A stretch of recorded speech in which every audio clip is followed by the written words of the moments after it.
Hello and welcome to yet another South Korean college Scholastic ability test video. And as you can see, this is from the most recent test, the test for students who will go to college in 2024. The test took place only a couple of weeks ago, so let us straight up take a look at allegedly the most difficult problem from this year's test. And this particular problem is actually causing a lot of controversy at the moment, because during recent years the test has been under heavy criticism that some of the most difficult problems from the test are, well, just way too difficult, thereby earning the nickname killer problems. And this year, the South Korean government even tried to interfere with the institution that creates the test problems to ensure that the problems do not become ridiculously difficult. So people here are debating whether this problem is ridiculously difficult or not, and I will solve it in this video. So let us take a look at the problem first. The cubic function fx with leading coefficient 1 satisfies the following condition. It says no integer k satisfies fk minus 1 times fk plus 1 is less than 0. When f prime minus 1 over 4 is minus 1 over 4, and f prime 1 over 4 is negative, find the value of f8. Now what I really love about this problem is that it is not even that long. I mean, this is arguably one of the shortest conditions given in the box. But even with these simple conditions, this problem manages to become quite difficult to solve. Now for a starter, let us focus on some clues that we can use right away. First, it is given that fx is a cubic function with leading coefficient of 1. This means that we can write fx as x cubed plus ax squared plus bx plus c. The big picture here is quite obvious. We need to use these conditions to determine the coefficients a, b, and c. If we do that, we have a function fx determined, so we can calculate the value of f8. And let us actually move on to the next simplest condition given in the problem, which is this derivative condition. We can just straight up calculate the derivative and use the given value to set up an equation.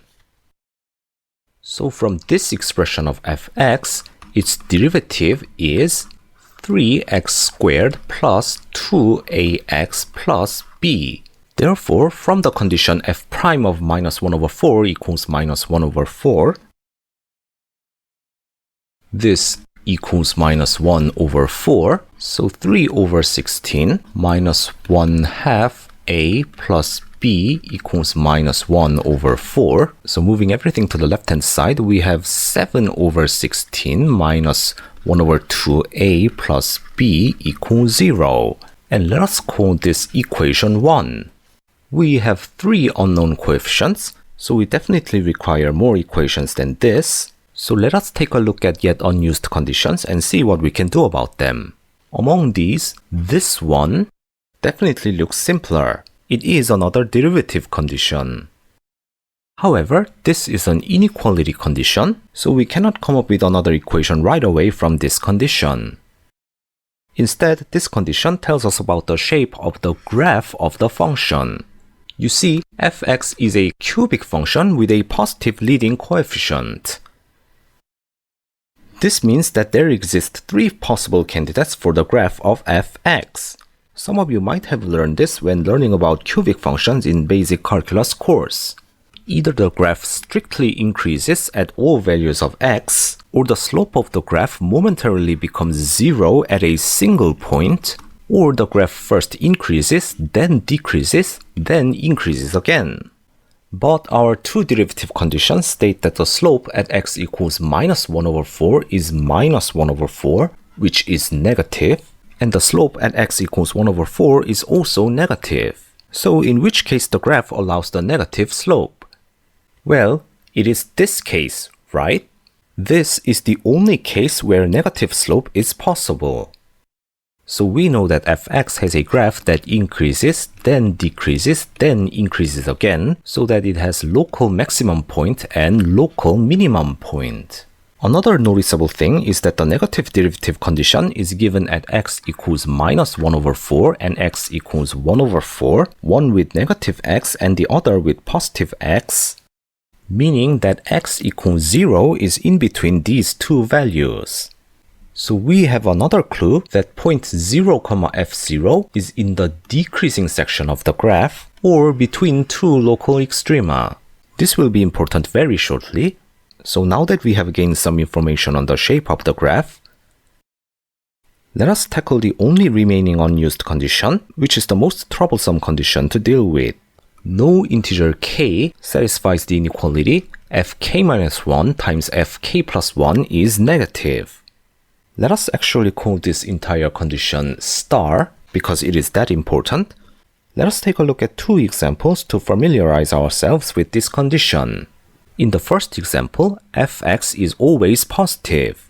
This means that for any integer k, fk-1 and fk plus 1 are both positive, so their product is always positive. Therefore, condition star is satisfied for this fx. In the second example, fx changes from negative to positive, and it is also strictly increasing.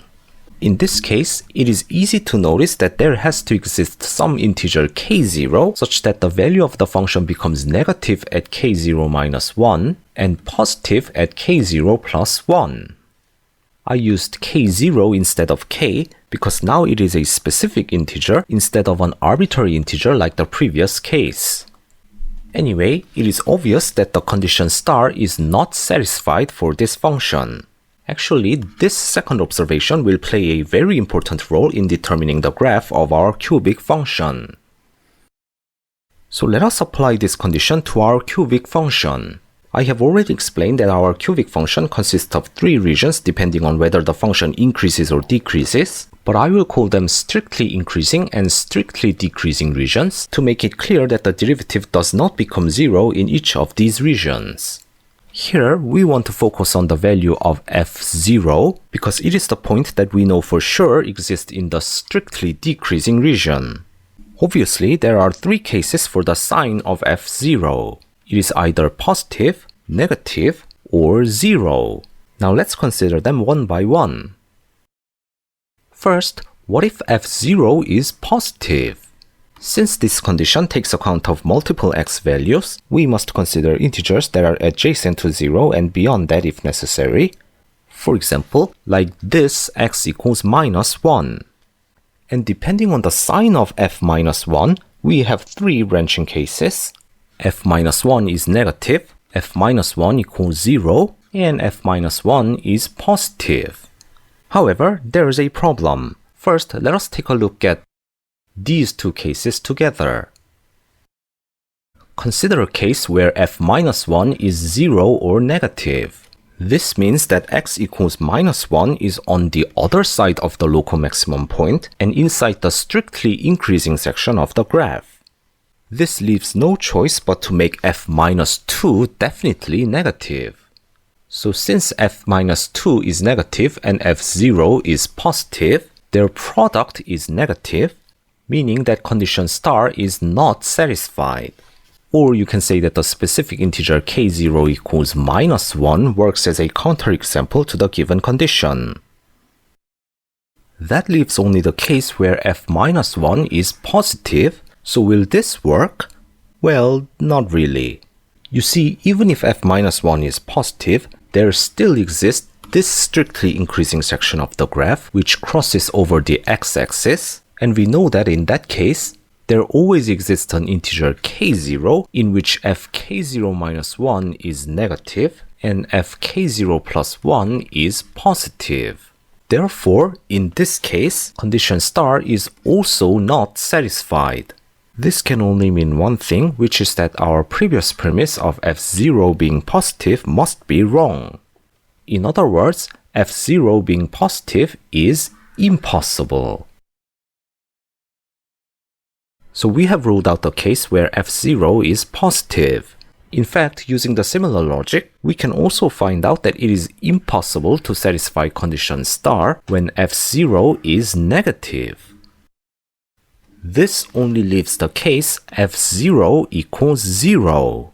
And since we let our function be x cubed plus ax squared plus bx plus c, this means that the constant term c equals 0, leaving only fx equals x cubed plus ax squared plus bx.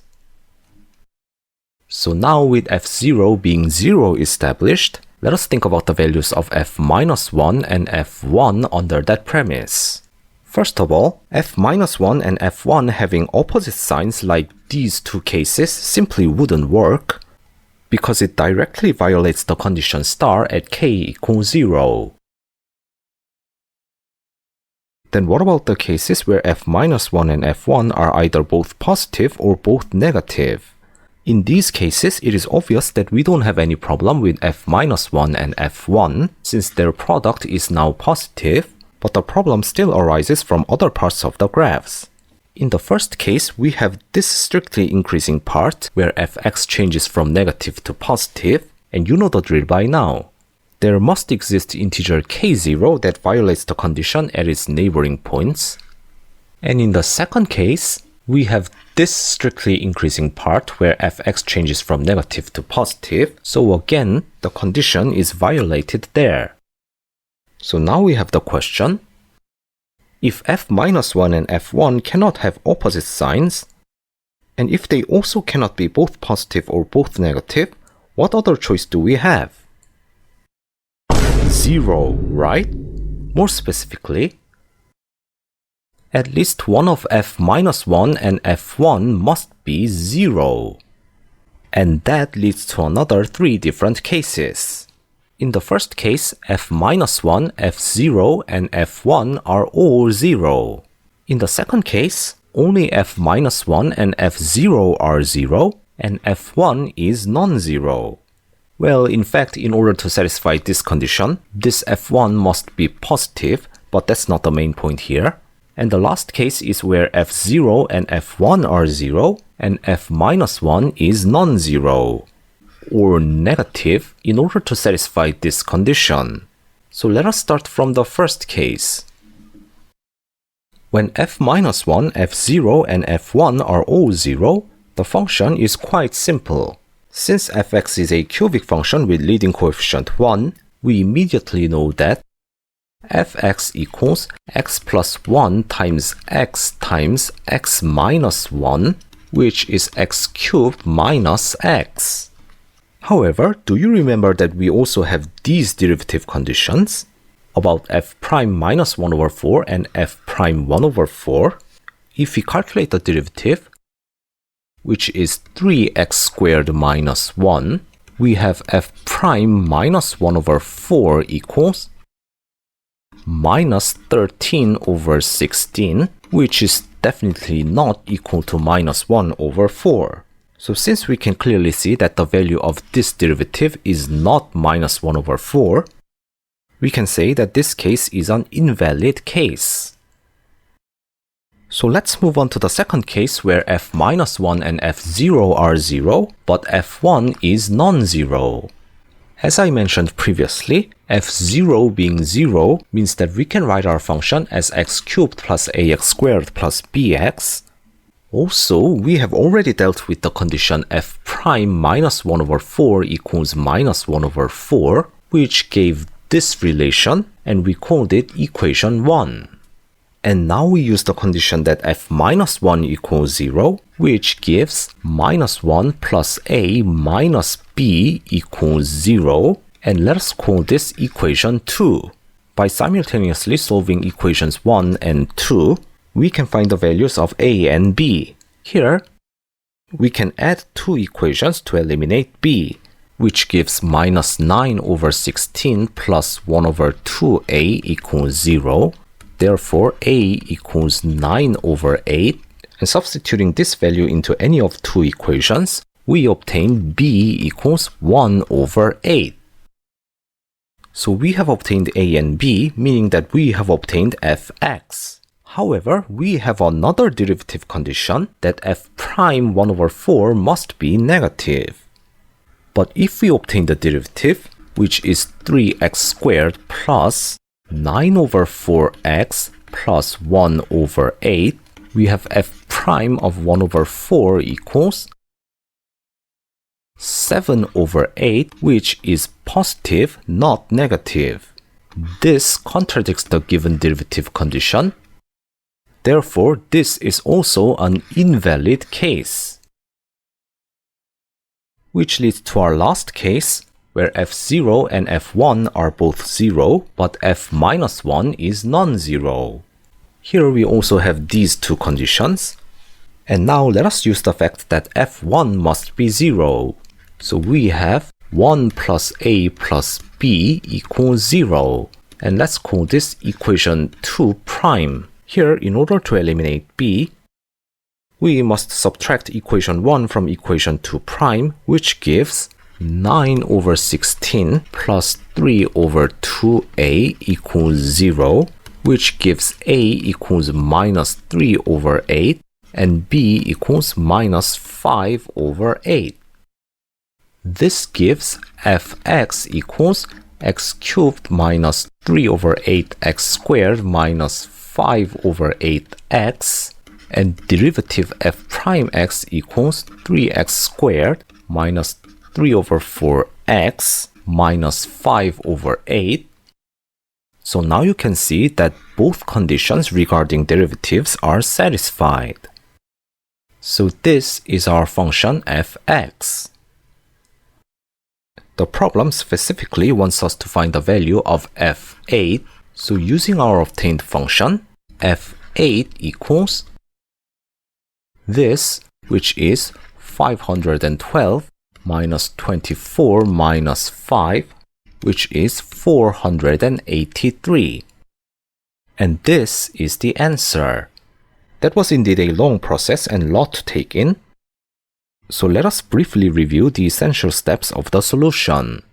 We started fairly normally by letting fx as x cubed plus ax squared plus bx plus c. Next, the derivative conditions told us that the graph of fx looks like this, with increasing, decreasing, and increasing sections, and 0 located at the middle section. Then we deciphered this rather confusing condition to find out that f0 must be 0, and one of f-1 and f1 also must be 0. Finally, using the values of the function and the values of derivatives as well, we were able to find all coefficients and thus function fx, and to calculate the answer. This was indeed a very beautiful problem, testing your knowledge about graphs of cubic functions and ability to interpret seemingly unusual conditions. Thank you all for watching. Please don't forget to hit that like and subscribe buttons, and I will see you in another video.